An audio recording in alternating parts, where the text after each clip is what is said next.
Buenas tardes a todos y bienvenidos a Join Hydro Café. Nuestra misión es dar visibilidad a los jóvenes investigadores en hidrogeología que están desarrollando su actividad en la actualidad y crear una red de investigadores juniors. Good evening, everybody, and welcome to the second edition of Join Hydro Café. Our mission is to give visibility to the work of early career and junior hydrogeologists and to create a network for collaboration and cooperation. Yo soy Nuria Naranjo y hoy me acompaña Andrés González Quirós. My name is Andrés González Quirós, and I'm co-hosting today this session with Nuria Naranjo, who you already know. Este año realizaremos una única sesión al mes que seguirá siendo un miércoles a las 5:30 en directo y como el año pasado los vídeos quedarán colgados en nuestro canal de YouTube, Join Hydro Café, para poder verlos si no habéis podido asistir a la sesión online. This year we will hold one session per month, which will still be broadcasted live on Wednesdays at 5:30. As in previous years, all the videos will be uploaded to our Join Hydro Café channel on YouTube so that you can watch them later if you have not been able to attend the session. Para todos aquellos interesados en participar, pueden escribir a nuestro correo electrónico con su propuesta.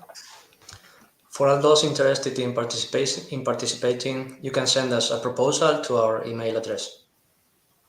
En el chat habilitado en YouTube podéis dejar vuestras preguntas a los conferenciantes de hoy y estas serán contestadas en directo. In the YouTube chat, you can leave your questions for today's speakers and they will be answered during the session. Hoy emitimos en directo la cuarta sesión de la segunda edición y nuestra primera ponente es Juet Nguyen. Today we broadcast live for the fourth session of this second edition. Our first speaker today is Yuetin Li. Hello, Yuetin. Hello. Hello. First, before your presentation, I'd like to ask you some questions. So, where are you currently working? Now I'm currently working in University of Padova in Italy, and my topic is numeric simulation of land substance. And what you are presenting today is related to your thesis? Yes. Yes. So is there something in particular that inspired you to choose this topic of your thesis? Or? Not specifically, because it's also the topic of my master thesis, so it just naturally goes on. All right, thank you. So thank you so much, Yuetin, and now the floor is yours to present your work. Okay, thank you.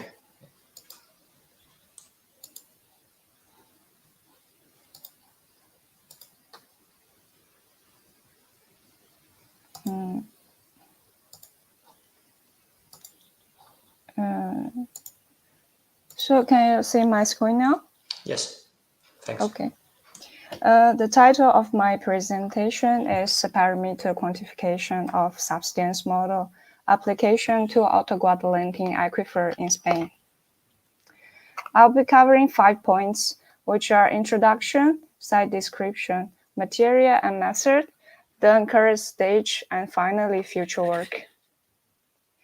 Land substance caused by the groundwater overexploitation generally develops in the compressible aquifer system, and the amount of substance is highly related to the soil mechanic properties, for example, the elastic storage. Therefore, determining the spatial variability of this parameter is very important for land substance prediction and groundwater management. In this work, we aim to develop a methodology for parameter quantification, which can be used in the larger scale aquifer systems. We plan to use an integral approach where the land surface deformation is derived from INSAR dataset. And we're going to use the 3D numerical model to simulate the process of land substance. At last, data assimilation technique is applied for inverse modeling. This approach is being tested in Alto-Guadalentín Basin, which is located in the southeast of Spain. The study area covers around 300 kilometers square. Because here is a dry, a large amount of groundwater have been exploited for agriculture irrigation. Besides land substance, we also found a trace of earth fissure. which is very interesting from geomechanic view, but I will talk it about later. According to the borehole data, the aquifer system is composed by the clay, gravel, and marl from top to bottom. One of the main reasons we choose this site is because there are a lot of valuable observations. For example, the central graph showed the spatial distribution of piezometer. So we have the spatial and the temporal evolution of groundwater level. And from this subplot, we know that piezometric level has declined over 100 meters since 1970s, which means the water table has dropped from the clay layer to the gravel layer. Another important aspect of observation is land surface deformation. This graph is derived from two different INSAR datasets, but they present very similar spatial subsidence patterns and highlight the maximum subsidence rate is over 10 centimeters per year, which is also one of the highest rates measured in Europe. And according to the INSAR data, we know the total subsidence amounts to 2.5 meters since the 90s. So in order to reproduce all these observations, we use this coupled 3D numerical model, which is made by the groundwater flow model and the geomechanic model. The fully coupled means at each time step, the groundwater flow model computes the pressure and passes it along to the geomechanic model, and the geomechanic model updates the porosity and goes to the next time step. Along this side, I will just introduce this package and this package because they have extra functions. This one, as its name suggests, is used to simulate the unsaturated floor. Because in our case, the clay layer is the major compacting layer, and it becomes unsaturated as the water table declines. So with this package, we can get more accurate pressure head and subsidence. On the other hand, unsaturated flow model is very hard to apply on larger scale because the equation of unsaturated floor is highly nonlinear, which is very hard to solve. And this package also needs small discretization on time and space, which increase the computation cost too. So now we are trying to find a way to balance it. As for the interface model, this one is governed by the fracture mechanics.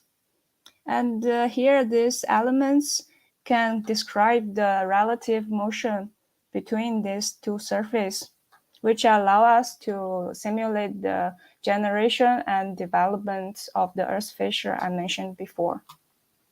I won't go to the mathematic part, so if you're interested in this model, please check this paper.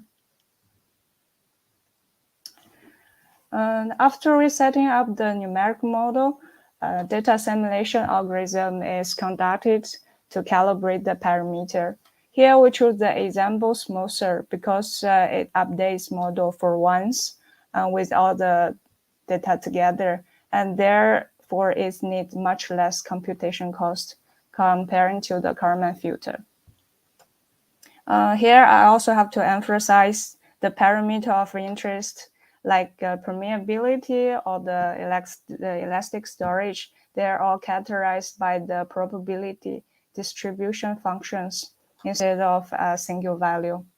So the general procedure makes an assumption of a priori PDFs for the uncertain parameters, and the example of realization is sampled from this PDF. And with the aid of numeric model, Monte Carlo simulation is performed. for each member in the samples. Okay. So the example smoother can update the model state and parameter by integrating the observations. And if the example smoother is effective, the uncertainties of parameter and model states as expressed by the variance of their PDFs should be significantly reduced. As I shown here, the red part comparing to the green parts. Again, if you want more information, check this paper.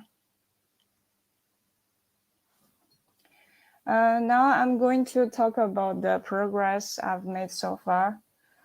First, we have built up the 3D mesh based on the geological information.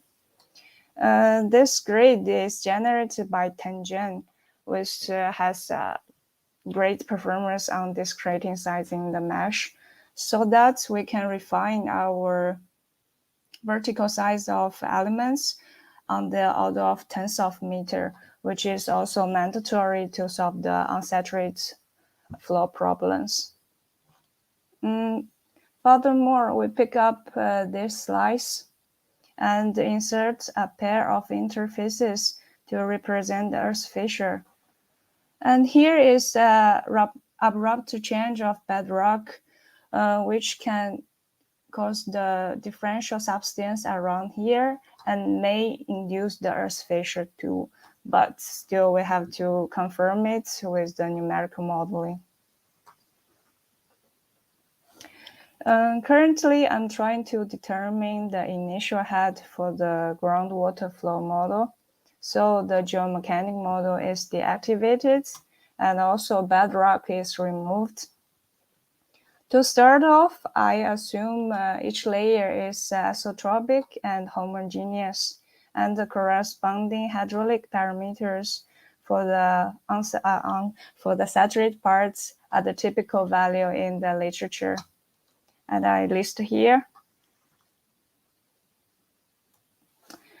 The initial condition we used is partially derived from a previous study, and the numerical simulation lasts for 1 month without any other boundary conditions. This is the hydraulic head we got. They're basically identical, except for this part we modified it by the land surface elevation. And for us, it's a reasonable result. So we're going to use these outcomes as the initial condition for the next simulation. And here I also want to explain why our domain size are different. Because in the previous study, they only consider groundwater flow model. But in our study, we include the geomechanic model, where we have to impose the zero displacement along the physical boundaries.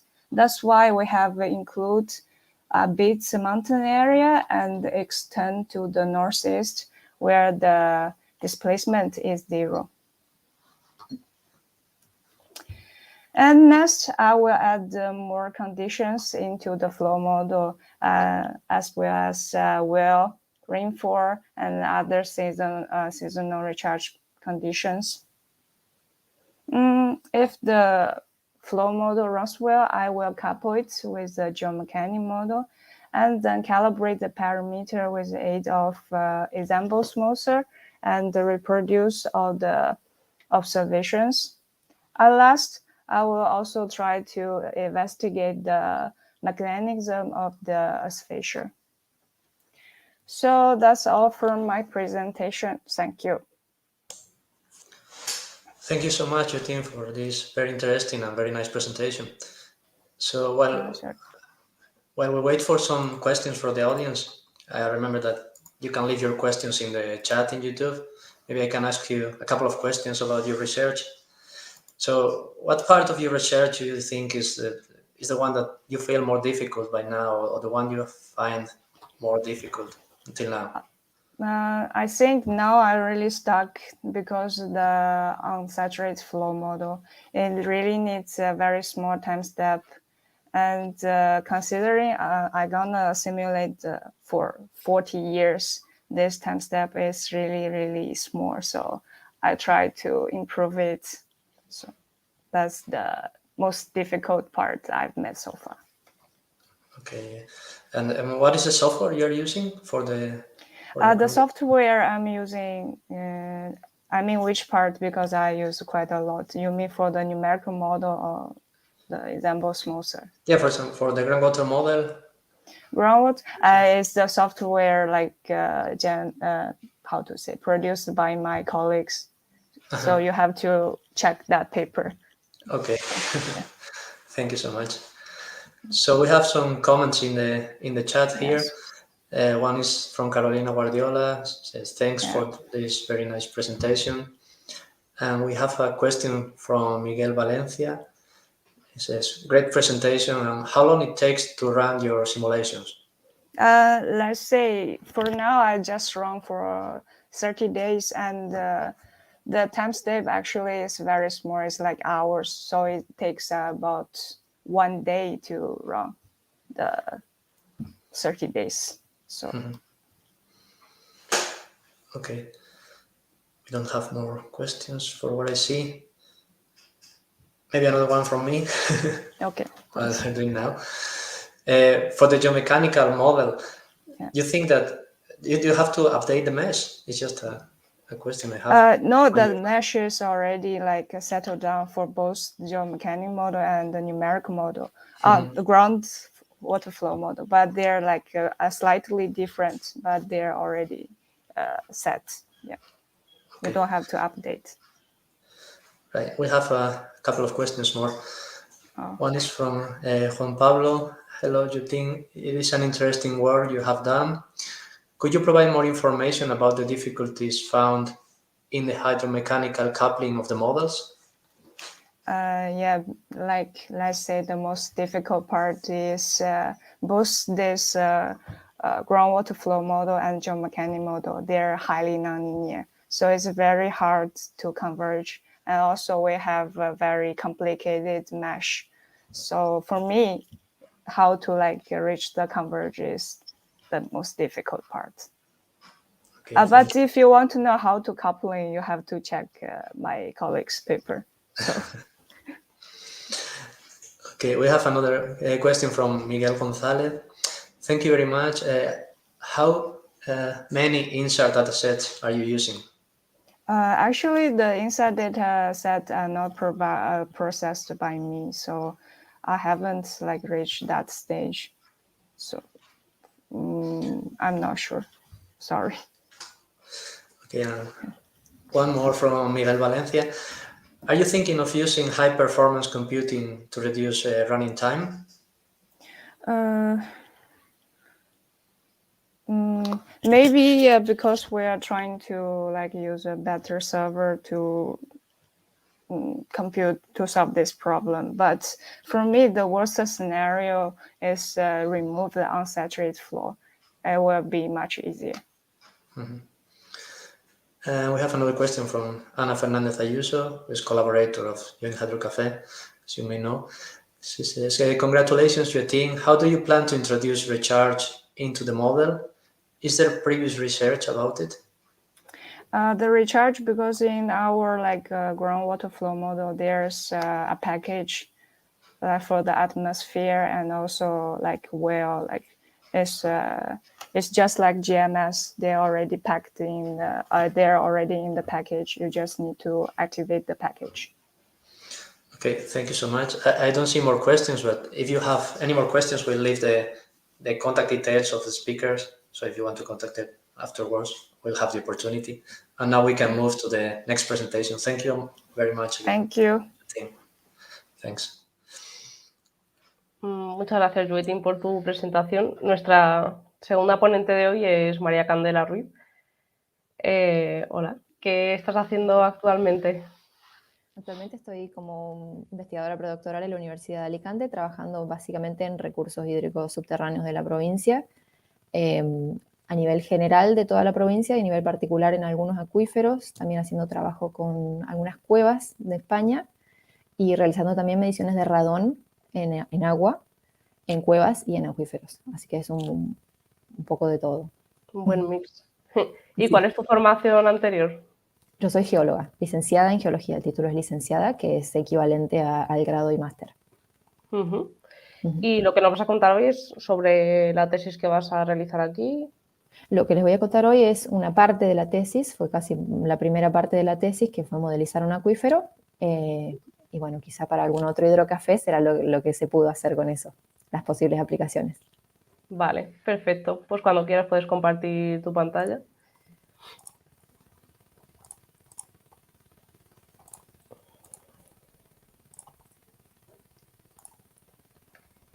¿Se ve muy bien? Y sí, cuando quieras. ¿Sí? Genial. Sí. Entonces, como les conté, lo que voy a contarles hoy es una actualización del modelo matemático de flujo del agua subterránea en el acuífero Almudaina-Sigaria en la provincia de Alicante, en España. Primero, muchas gracias a los organizadores del Join Hidrocafé por propiciar este espacio. En primer lugar, y a modo de introducción, la modelización matemática de acuíferos es una herramienta que básicamente permite representar el comportamiento del agua en un acuífero. He seleccionado 3 pasos de todos los que hay. En primer lugar, la conceptualización, que es básicamente tomar la información preexistente del acuífero, construir un modelo conceptual del mismo y el cual se va a transformar en nuestra hipótesis a ser representada. El segundo paso, la modelización, que en este caso utiliza el código ModFlow en versión 2005 más la interfase gráfica de usuario ModelMuse. Recordemos que ModFlow básicamente permite discretizar un acuífero en celdas, en filas y columnas y también en discretización vertical, y actúa básicamente resolviendo la ecuación de balance hídrico de masas, que en su versión muy simple nos dice que el almacenamiento en un acuífero va a ser igual a lo que ingresa menos lo que sale, menos lo que se genera dentro del mismo, que en este caso sería inexistente.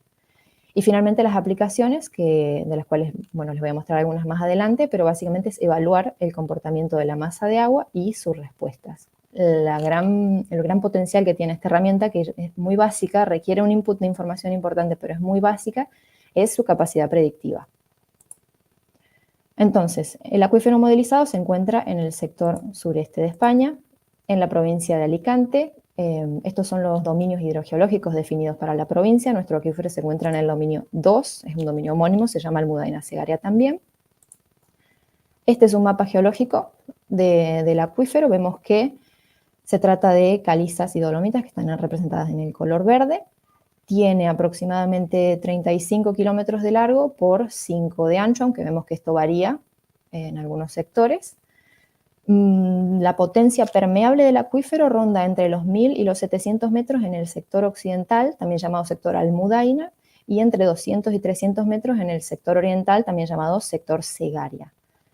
En cuanto a sus contornos, la mayoría de sus contornos son de tipo impermeable, ya sea por la presencia de facies TAP, es decir, margosas en todo este sector, no sé si se ve en el puntero, ¿no? Mientras que en el acuífero mediodía está limitado por una elevación tectónica del impermeable de base. La parte permeable, es decir, el contacto hidrológico con unidades colindantes, está en el sector oriental, donde se drena hacia el río Racons, que se ve acá, y hacia los drenes de Pego y Vergel. El input de agua del sistema ocurre principalmente a través de precipitaciones, principal y únicamente a través de precipitaciones, mientras que las salidas son a través de este sector del acuífero. Aquí se puede ver un corte en el que vemos que tenemos un paquete que tiene una permeabilidad más alta, que es el acuífero cretácico, la parte más importante, y un sector inferior que tiene una permeabilidad ligeramente menor, que son calizas bioclásticas, y finalmente por debajo aparece en algunos sectores el impermeable, que sería el muro del acuífero. El modelo conceptual, he resumido en varios pasos la construcción de este modelo. En primer lugar, definir la temporalidad. Para esto se utilizó una serie de datos diarios que va desde 1980 hasta casi finales de 2019. Como les dije, la unidad de tiempo son días, con lo cual se han definido para toda esta serie un poco más de 14.000 periodos de estrés, y el primer periodo, menos 1 a 0, es el estado estacionario, que se construyó en base a, sería como un promedio de la actividad del acuífero en toda la serie. Como cotas iniciales de los niveles piezométricos, es decir, para el primer periodo de estrés, se utilizó también un promedio, digamos, los valores más frecuentes de cotas del acuífero, que vemos que en el sector Almudaina están por encima de 300 metros, mientras que en el sector Segaria están a 1 metro por encima del nivel del mar, o incluso en algunos casos menos. Pero estos son los valores que se han utilizado como cotas iniciales. En cuanto a las dimensiones del acuífero, como les dije, tenía 35 por 5 kilómetros. La base impermeable del acuífero se construyó o se diagramó, digamos, utilizando modelos del terreno, modelos digitales como se ve, y fue interpolando la información preexistente, básicamente, de publicaciones previas y de datos de sondeos. Mientras que la parte superior del modelo es un modelo digital del terreno también, que como vemos tiene muchísimo más detalle y es tomado por satélite. En cuanto a la discretización, se definieron celdas que tienen 300 metros de lado, lo cual da un total de 123 columnas y 28 filas. En cuanto a las condiciones de contorno, traigo de vuelta el mapa geológico. Veíamos que todo el contorno exterior del acuífero es de tipo impermeable. La parte permeable va a estar en este sector. La base del acuífero, el muro es impermeable también, y el contacto superior, digamos, sería la parte de recarga. Defino entonces valores de recarga y de descarga para este modelo. En primer lugar, la recarga, como les dije, es 100% a través de precipitaciones. En azul está marcado las zonas en las que se produce efectivamente la recarga. Este sector tiene una cobertura impermeable, por lo cual no se produce recarga. Esta fue calculada en base a una serie de precipitación para el mismo periodo de tiempo, también con valores diarios, que tiene un valor anual medio de 690 milímetros. La recarga se calculó a partir de la precipitación, considerando la evapotranspiración, valores como el umbral de escorrentía, que a su vez tiene en cuenta el tipo de terreno, la pendiente, el tipo de suelo, la cobertura, el porcentaje de humedad inicial, el espesor de raíces, entre otros factores. Y la descarga, como les comenté, se hace a través de drenes y ríos que se encuentran en el sector oriental del acuífero. En este caso vemos los drenes, denominados vergel y pego. Las cifras que vemos son sus conductancias, interpretadas de forma directa para el programa. Y los ríos, que en realidad es un solo río, es el río Racons. Rosario, la finca del Rosario es en realidad un manantial cuyas aguas drenan hacia el mismo río. Entonces, el siguiente mecanismo de descarga es a través del río Racons. Y por último, las extracciones son el último mecanismo de salida de agua del sistema. En este caso están representadas las descargas que son más significativas. Hay otros pequeños pozos en el acuífero, pero no resultaban relevantes para el modelo, o bien son extracciones muy puntuales o de muy poca cantidad. En este caso, tenemos pozos que extraen, dependiendo de la época del año y del ciclo hídrico, cantidades muy bajas, cerca de 0 metros cúbicos por día, hasta, en algunos casos, más de 3.000 metros cúbicos por día. Están también las series de extracción, no es que son datos puntuales. Y por último, los parámetros que se ingresaron para el acuífero, que después fueron calibrados, o sea, el resultado final varía muy poco de este, pero hay valores iniciales y calibrados. Estas fueron las herramientas que se utilizaron para calibrarlo.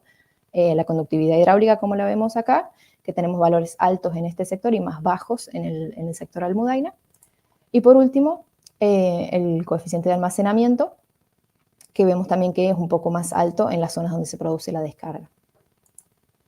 La calibración se utilizó en el Head Observation Package, utilizando 5 pozos que se ven más o menos como que intentamos cubrir, representar las diferentes secciones del acuífero, ¿sí? Para esto se usaron estos 5 pozos.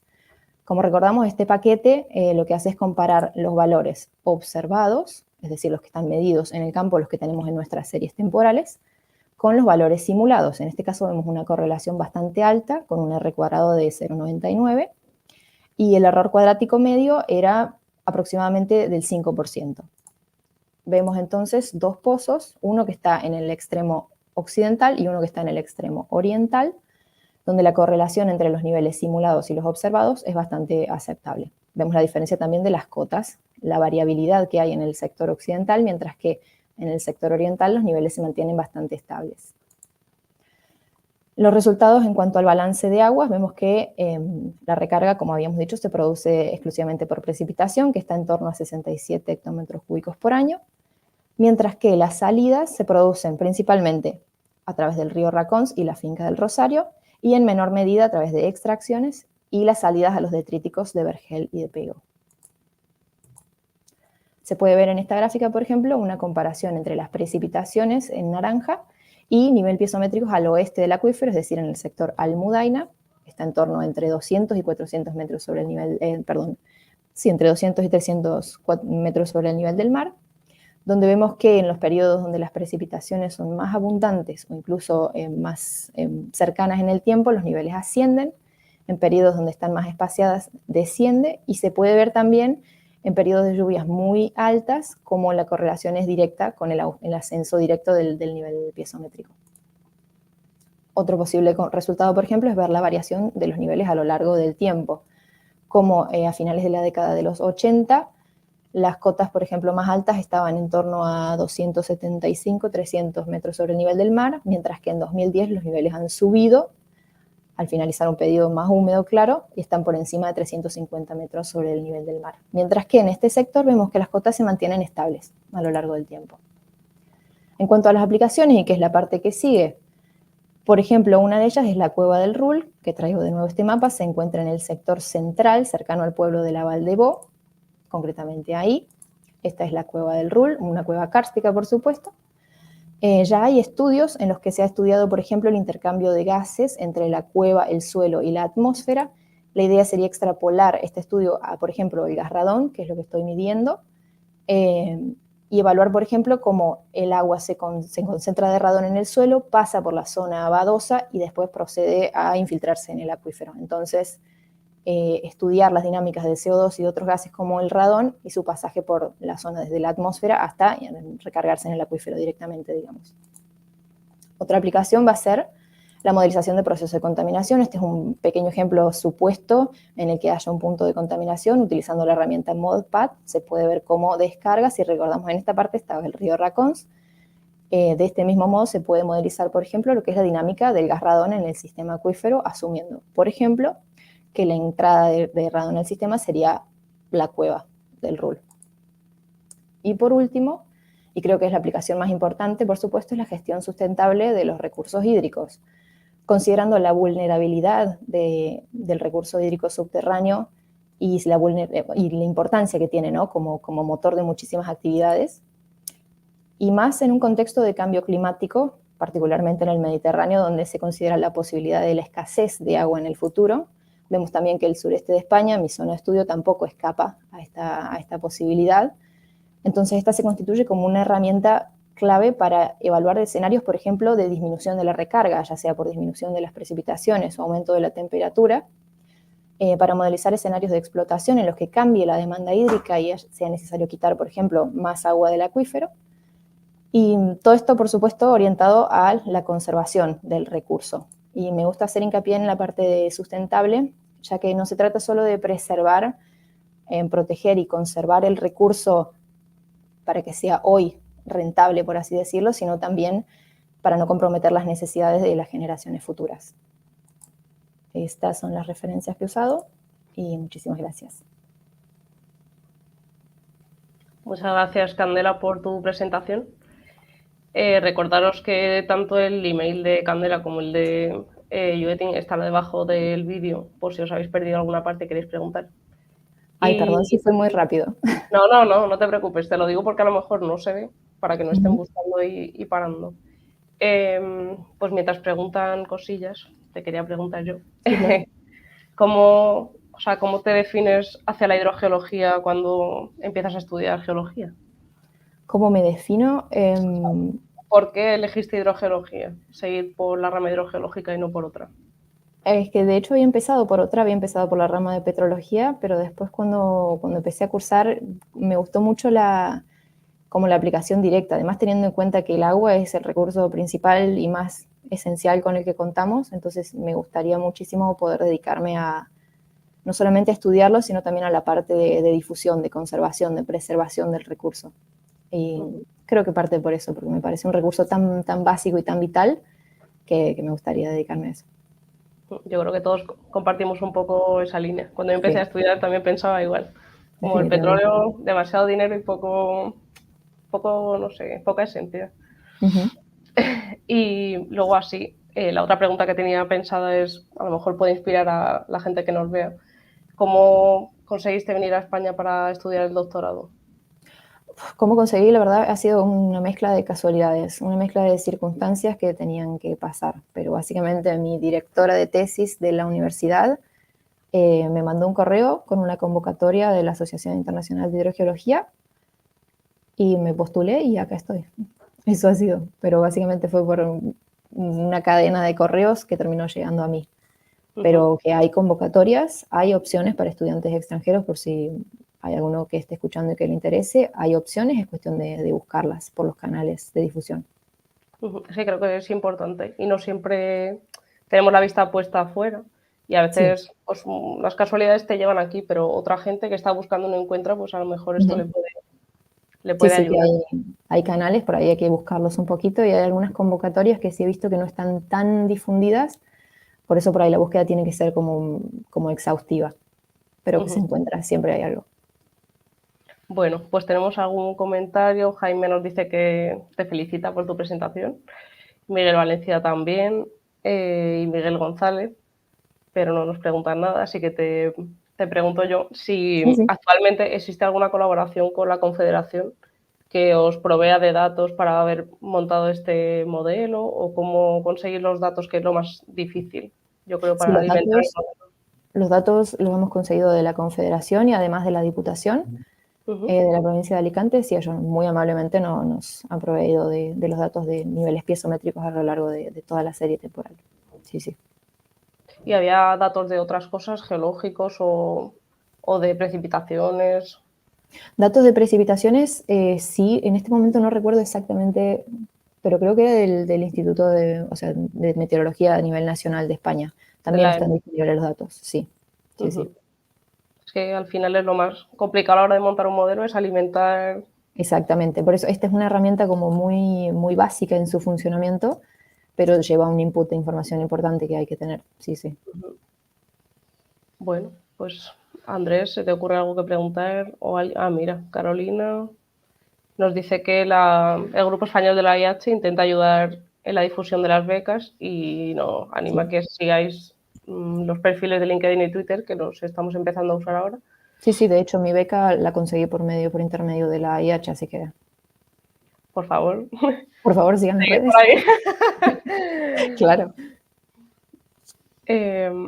Y también en la web hay un apartado de becas. Bueno, pues por nuestra parte, si no hay más preguntas,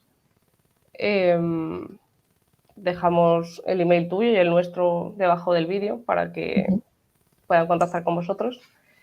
Y muchísimas gracias por vuestras presentaciones. Recordaros que estaremos online el próximo 9 de febrero y daros las gracias a todos los que os habéis conectado hoy a la sesión de Join Hydro Café. So thank you so much again, Jyotin and Candela, for your very interesting and very good presentations. And remember that we'll be live in 2 weeks, the 9th of February, with the next session of the Join Hydro Cafe. And thank you so much to all of you who have connected to watch the session live. Thanks and goodbye. Bye bye. Bye. Gracias.